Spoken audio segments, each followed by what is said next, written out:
Merci Camille. Vous êtes là Camille, à côté de moi. Ça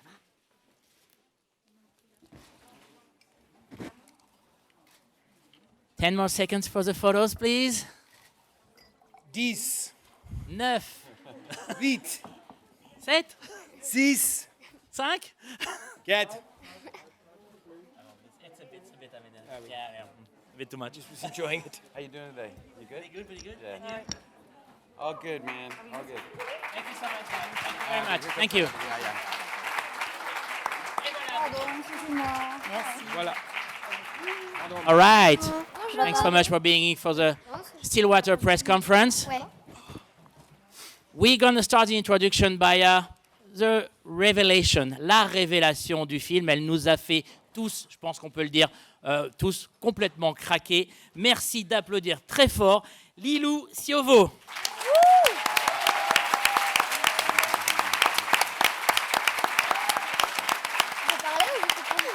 À ses côtés, elle revient à Cannes pour la deuxième fois, puisque en 2019, elle avait un certain regard, Chambre 212, mais elle a 2 films cette année ici, celui-là, et puis à la fin de la quinzaine, il y aura aussi Mon Légionnaire, Camille Cotin.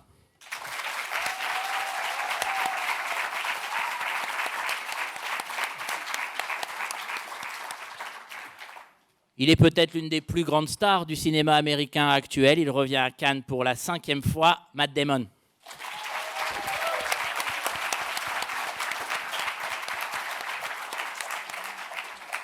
Abigail, the public, French audience will discovered you here in Cannes with Keen, Lost Kerrigan 2005, and then Little Miss Sunshine. Please welcome Abigail Breslin.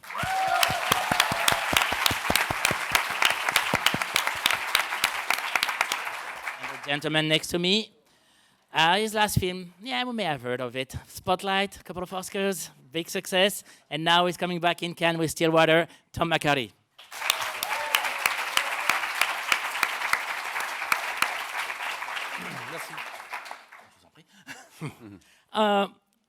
Okay, guys, I hope you don't mind. I want to start with Lilou. Lilou, hier, on a vu les images de votre visage juste avant l'entrée dans la salle. Et je crois que c'est à Camille que vous disiez, mais c'est un rêve ici. On l'a lu sur vos lèvres. C'était comme ça. Comment vous l'avez vécu, cette montée des marches? Je l'ai vécu super bien. Et c'est vrai que c'était un rêve pour moi parce que j'ai jamais vécu ça de ma vie. Donc ça fait bizarre et en même temps super cool. Enfin, je ne saurais pas comment l'expliquer. En tous les cas, vous êtes super dans le film, c'est sûr. Merci. All right, guys. I read it's a question for all of you. I read the review in the trade this morning, and I don't know which one it was. I'm not sure it's THR or Variety, but there is a sentence that was pretty straightforward and well seen. They're saying that it's a movie about how Americans are seen abroad today. Do you agree on that? Do you see that? Is it also part of the film? Who wants to answer? The writer-director? Maybe. No, my headphones don't work. Sorry, so I was very confused about that, and then I did not hear the question at all. Well, I think the film obviously is about many things. I think certainly on some level it deals with what we perceive to be America today, obviously, and I think that's obviously personified in the character of Bill Baker and what he brings to France when he comes to visit his daughter. I think on some level, though, ultimately it's a film about relationships, you know. It's a film about connection, it's a film about liberation, possibly redemption, although maybe not. So, you know, when I was working with the writers here, Thomas Bidigen and Noé Debré, 2 fantastic writers who were in the room somewhere. Where are you, gentlemen? You should stand and take a bow. But you all know them here in the French press. And, you know, we felt like we had a lot to consider when making this film, especially me as an American writer dealing, our country was going through a lot of change and a lot of tumult, and I was trying to process that, and it was actually very helpful to process it with 2 French writers who had a little bit more perspective on what we were going through and what I was trying to articulate in the character of Bill and ultimately his experience in Marseille with his daughter and these other women. You're absolutely right. There's so many layers to this film. I mean, the best many layers. This one has a lot. And One of them is the notion of bond, family bond, friendly and loving bond, and new relationship we create with kids when they become a father of substitution, if you want. And it's all happened around the character of Bill Baker, around you, Matt, and you're working all the relationship differently with all the ladies around you. How would you explain that you work the differences between all these different relationships? Well, first of all, I was working with 3 incredible actors. I mean, this whole cast was really just lights out. We had incredible actors from Marseille. We had every from day players to people who had smaller parts to these guys who I saw, every day or every other day. It was really easy to just kind of lock in because they just really inhabited that world in a way that felt so real that it was easy for all of us to believe that all of this was really happening. So I would attribute, it's all about these relationships, but I feel like I've made this comment before in my career that when you work with great actors, it's almost like they're good enough for both of you, and that's how I felt working with these guys. In different ways, these 2 next to me are pros with many years of experience, and then Lilu, who was doing her first movie, but just had this. The very first day I worked with her, Tom said cut, and I walked over to him and I said, so that's how it's going to be? Because I realized right away I was working with the Meryl Streep of 9-year-olds. And then we had discussions, very serious discussions right away about, okay, how do we not mess this up? Like, we're catching lightning in a bottle, and how can we keep this as fun as possible for her, right? So that it never feels like a job, and so that she doesn't become self-conscious, because she gave something different on every take, which takes decades to learn, but somehow she knows that. Somehow intuitively. Il vous adore, Lilou. Peut-être, maybe ladies, if you can elaborate on the relationship with the character, or your character, and Bill Baker in the film, how different they are all together and working with Matt. Si vous pouviez juste expliquer comment c'était de travailler avec Matt et de créer cette relation avec lui, Lilou. On va commencer. C'était super bien. Il était vraiment hyper gentil avec tout le monde, vraiment. Il nous a mis à l'aise tous. Et donc, vraiment, je le remercie de m'avoir mis à l'aise vraiment, parce que sinon, je serais perdue. Camille, un petit mot sur cette jolie relation qu'il y a entre votre personnage et celui de Bill, qui part d'une amitié qui devient autre chose, mais qui se crée un petit peu avec du recul. Comment vous avez créé ça avec Matt? Je pense que Tom avait vraiment envie de tourner chronologiquement. Et donc, quand je frappe à la porte et que je me présente, c'est vraiment notre premier jour de tournage. Et puis après, quand on s'est retrouvés dans la voiture ensemble, on s'est dit « Waouh, dire que ces deux-là vont vivre quelque chose, c'est dur à imaginer » après cette première scène. Et ça s'est construit au fil des jours. Et c'est vrai que moi, je voyais plus Matt Damon, je voyais Bill Baker. Et quand le film s'est terminé, j'ai été triste de penser que je ne reverrais plus Bill Baker. Hey, Abigail, it's a very difficult thing to do, to show how a daughter and a father rebuilt relationship, recreate a bond. You guys doing very well. The prison scenes are incredible. Can you talk a little bit about that? Yeah, I mean, I think it's definitely not a hardship to have to work with him or Tom.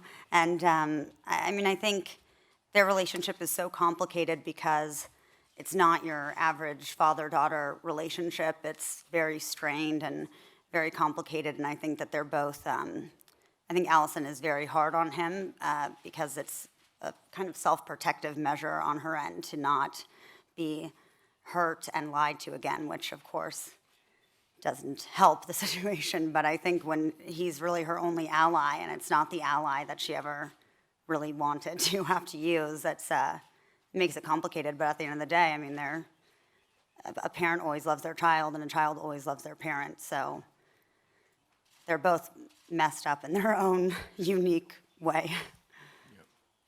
All right, we're going to open the floor to question here. I think we have a question right here. Good morning, bonjour. I'm Alessandra Tommasi from Italy. I would like to ask to Mr. Damon, since Bill is a family man, as you are, of course, and parenthood is apparently the most difficult job in the world, how do you relate with the idea that a father can even corrupt his own soul in order to save his kid, his child, and how far would you go? Because it's really tough in this movie in a good way, of course. Thank you. Merci. Thanks. Yeah, I think any parent can relate to that and can relate to kind of crossing any number of lines in order to help their child. But this is about a very, very specific man from a very specific place in America, and so but he's kind of completely overmatched by the situation. He's out of his element. He doesn't understand really what's happening a lot of the time. But yeah, I think any of us could imagine doing quite a number of things for our kids. And I found the script to be so beautifully written that that getting into the scenes, I think because I am a parent also, since I've had kids, I feel like everything's a lot more available to me, kind of in my job, like emotionally speaking. You know, I don't have to reach so far anymore. It's kind of all right there, and that was really important with this character. There's a lot of shame and guilt and grief and pain, and that's just right under the surface for him. And as a parent, you only have to imagine damaging the person, you know, one of your kids in this way. He has all of this guilt and shame and responsibility for where she is, and so to put yourself in that headspace is relatively easy, because it would be, I think, probably any parent's nightmare to feel like they'd done that kind of damage, you know, and so. I think we have a question right next to the lady. Good morning, I'm Francesca from Italy, Francesca D'Angelo. Can I ask you if the story is related in some way to Amanda Knox? And in your opinion, do you think a European legal system is better and more free from prejudice than American one? Thank you very much. I think this one's for you, Tom. I'll handle the first part of the question. I was pretty fascinated with the Amanda Knox case back a long time ago, and did a pretty deep dive into it and tracking it and just keeping up to speed. But, you know, it was really just served as inspiration at that point. I started thinking of the relationship between a father, and I just had a daughter, and, you know, what that would be like for a man to travel and try to connect, and the story sprang from there. So it served as an initial inspiration point, but not much beyond that. In terms of the two legal systems, I would not be the one to answer that question. I don't know if any of us on the stage could, except maybe Lilu. She can do anything, apparently. Because, you know, I think all these systems end up being quite corrupt in their own way. I will say it was very difficult for me to kind of comprehend the French legal system as an American. They're just so different. And I spent a lot of time just diving into that, speaking with a lot of lawyers here. Obviously, Thomas Noué and I did a pretty deep dive to try to reduce it to a way where it could be digestible in a story and make sense and provide the logic for the story. Beyond that, the corruption, I don't know, it's pretty difficult. I'm sort of a little bit of a pessimist when it comes to systems and institutions. There's got a question over there. Bonjour, congratulations. Matt Donnelly from Variety, congrats. From Matt, I think one of the most interesting parts of the film, and oddly charming, is when Camille asks Bill if he's voted for Trump, and he has an interesting out because he's a felon. Do you think that character would have, and how did you work with Tom to sort of build his geopolitical identity? Yeah, I mean, if, you know, Oklahoma's, I think was the reddest state in the last two elections, and you talk to those roughnecks, they're always going to vote. I mean, they're in the oil business. Their livelihood depends on that. And so I don't even think it's a question at all. And I think we didn't want to make it expressly political, you know. And I think that, you know, he is who he is and he's from where he's from, and the movie has a lot of empathy for him, and so do we. And, you know, I think he he says, no, I didn't vote, and she, you know, their reaction is, oh, phew, you know, and he goes, no, I didn't vote because I was, you know, I was in prison. Like, he's completely, these guys don't apologize for who they are or what they believe ever. Do you own a gun? No, I got 2. You know what I mean? It's a very, and it's, I mean, the time that Tom and I spent down in Oklahoma was absolutely critical to building this character. I feel like we built this character together. It was something we just talked so much about, but we got so much guidance from the actual guys. I mean, these guys who took us out to the oil rigs. We spent hours in the car driving from one place to another place. Everything's far away in Oklahoma. The roads are big, the trucks are big, everything's big and far away. And you know, being invited into their homes, into you know, a backyard barbecue, and the guitar comes out and somebody starts singing church songs, and it's like, it's a culturally very specific place and very different from how he and I grew up. So it was really fascinating, and these people were wonderful to us, and really helped us. I mean, I didn't know when I first read the script how specific this culture was in Texas and Oklahoma, these roughnecks and what they do. And so it was really eye-opening for me. So for us, it was about the details and getting as specific as we could. You know, the blue jeans, you go, do you wear these blue jeans? No, you wear these ones because they have fire retardant on them, you know, and they feel like cardboard, and that affects the way you walk. And their bodies are all similar. They all have the goatee and the hat and the glasses, and they're strong guys because that stuff is heavy that they're lifting. But they're not six-pack guys with their abs, right? They're big, but they're strong, and so that kind of informed every little detail about the physicality of it, and then everything that was going on inside with them, and for that I had this incredible script to work with. So.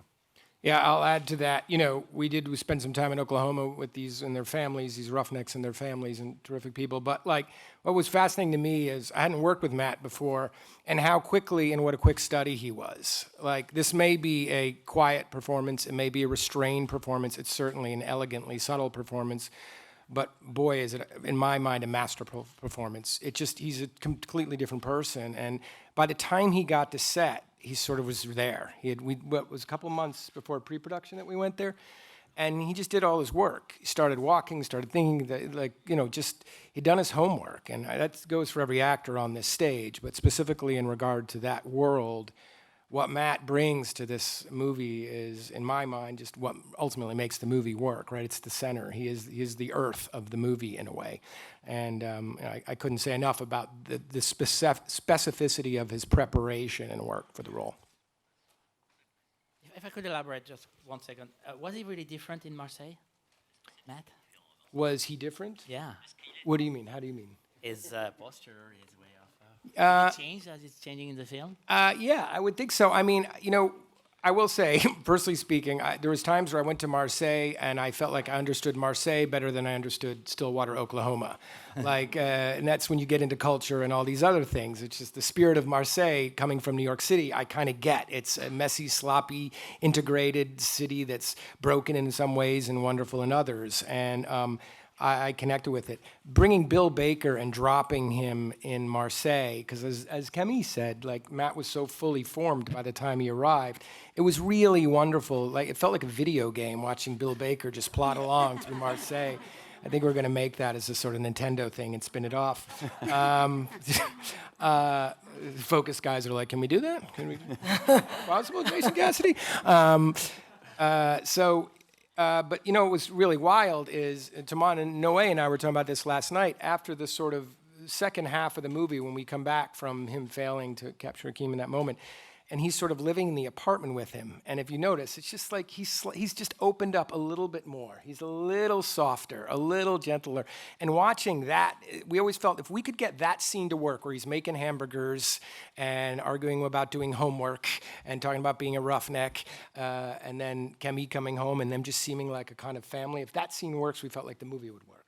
And again, it's not only how Matt softened, but it's also Camille's ability to kind of be the glue, the hostess of the movie, bringing everyone together in her own kind of sloppy, charismatic way. It was really, really wonderful to watch. Sir. Adesso Federico, Xinhua News Agency, to Matt Damon. How close you feel to stories like that? family stories and relation between father and daughter at this point of your career? Yeah, I mean, I think I just really respond to great writing, and it's hard to find these days. And this script was just, it was one of those scripts that I looked at it and I finished it and I put it down and I thought about it for about 15 minutes and then I picked it back up and read it again. And it's just, it's certainly on a lot, I relate on a lot of levels. I'm sure on that level of being a father and you know, I'm sure there's that connection, but I just as somebody who appreciates great work, I thought there's something, the kind of alchemy between, you know, one of our best American writers and two of your best French writers kind of coming together.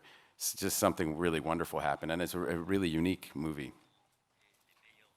Got a question over there. Matt, I have a question for you. Ben from Marseille, actually. Hey. So it's more a question about Marseille. What did you feel about this city? Actually, you play football with my brother. I don't know if you remember, it was a five-a-side. And you play very well. Okay. So, yeah, just what's your opinion about Marseille? Okay, that's not true. I'm a terrible football player. But those guys were very nice to me and didn't let me get hurt. No, I absolutely loved it, and we could not have been more welcomed. And I mean, we really were. We were there for months, so we shot all over that city and all these different neighborhoods. And I just think it's a spectacular place. I remember saying to Tom a few weeks into shooting, like, wow, if I was a young guy in France, like this is the city I would live in. There's so much culture and diversity and just the vibe and the energy is just fantastic. And I mean, I couldn't say enough about it. And we really shot we got to shoot in the velodrome during a game. You know, I mean, it's just unlike any other place I've been. I loved it. Allez l'OM alors. Allez l'OM. I got a question right here. Ben Dalton from Screen International. It's 2 years since the last Cannes Film Festival and a lot's changed in the world. You've made quite a journey to get here. Could you talk a bit about why it's important to be here at a physical, in-person event, supporting the film? So for Matt first, but also for Abigail and Tom. Yeah, I was a little overwhelmed last night. I mean, just I'm really glad that we're here this year because I think we'll all look back and go, remember kind of launching out of COVID and what a way to do it. And I just, that feeling of after watching things on television for 2 years just about, to be in a room with 1,000 other people who are strangers but who are part of the same community because we all love the same thing. Like it was such a great reminder of why we do this and why we get together like this. And so I was just, I never would have appreciated it in that way had we not just gone through what we went through. Yeah, I mean, I agree. I think that, it's been obviously a really difficult year for, I think, everybody, and scary and confusing. And I think that art and, film really is something that people rely on to kind of escape what's going on in their life, but to also shed light on what they're feeling as well. So I think that it's really important to, finally be back in a theater and watching it and having that kind of community response to something. So it was definitely a special moment last night, for sure. Yeah, and I would second all that on the personal, emotional side, certainly. And as a filmmaker, we were just about ready to finish this film when the shutdown happened. We were very close, and we're going to release that fall. And, a lot of studios went ahead with their plan and just released it on streaming. And I really credit David Lindy from Participant and our friends at Focus and my producers for all agreeing, like, let's wait and put this in a theater. The movie deserves to be seen in a theater. And as a filmmaker, I was delighted by that. Yeah, it was hard to sit on this movie for so long because I so believed in it and I believed in the performances and I wanted to share it with the world, but it feels like the right kind of movie to come out with now. It's something that celebrates humanity, our flaws, our strengths, our communities. It feels right. So I'm thankful for that in a strange way. Yeah, just to elaborate a little, Mati Diop, one of the jury members of the festival, she said that it's not the 74th Cannes Film Festival, it's the first one of a new era. Do you agree on that? Do you see that? Yeah, that's a really great way to put it. It does feel different. I have been here a number of times, and last night was unlike any other experience that I've had here. Well, we're all forever changed by this year. It's a very inhumane reality that we were asked to live in. Like, that lack of human connection is very inhumane. It's not how we're supposed to live, and it's scary. It's anxiety producing. There's that low level of inchoate anxiety that I think everybody is experiencing. Depression. I mean, all of these things that because we're not meant to be cut off from each other. Camille, peut-être la perspective française sur la reprise du festival, sur tout ce que ça représente pour les artistes, spécialement en France. Oui, en plus il y a beaucoup d'attentes, beaucoup de films qu'on attendait de voir impatiemment. Donc le fait que là la programmation a été élargie, qu'il y ait des nouvelles programmations qui ont été créées, qui permettent de voir encore plus de films, c'est merveilleux, et surtout le festival porte vraiment les films et les accompagne. Donc, et j'ajouterais en plus que le film, effectivement, hier soir, comme c'est un film qui parle justement de cette connexion humaine, de ces rencontres, du fait de partir, quitter son contexte, voyager, s'ouvrir, c'est un film qui fait d'autant plus de bien aujourd'hui, maintenant, en ce moment. The lady over there, please. Hello, my name is Olena Feskova, Clutch Magazine, Ukraine. So I have a question to Abigail and Matt. So how did you guys build that special bond between you two to play that chemistry between father and daughter on screen? And how the story helped you with that?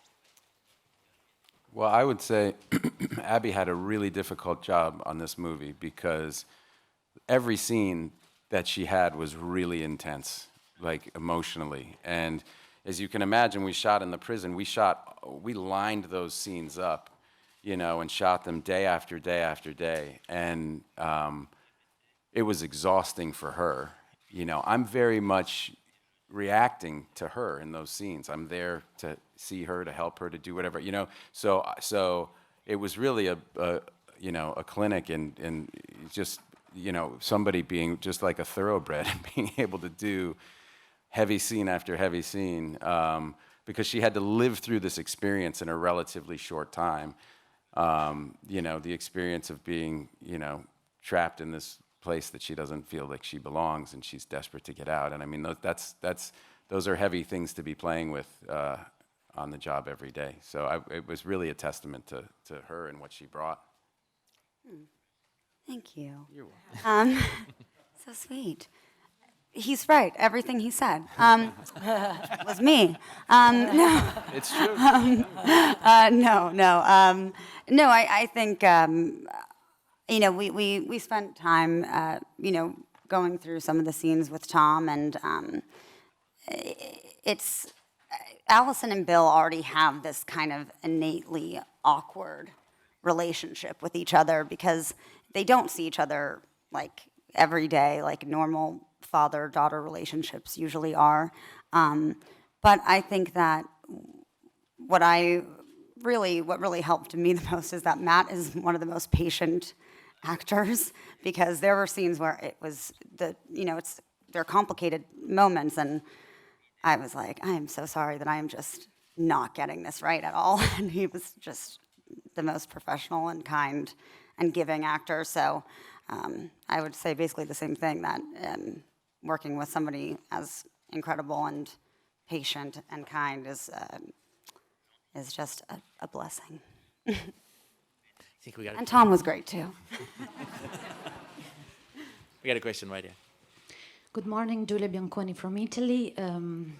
This film talks about a father that seeks justice at any cost for your daughter. So the question is to Mr. Damon and the others, if they want to ask me,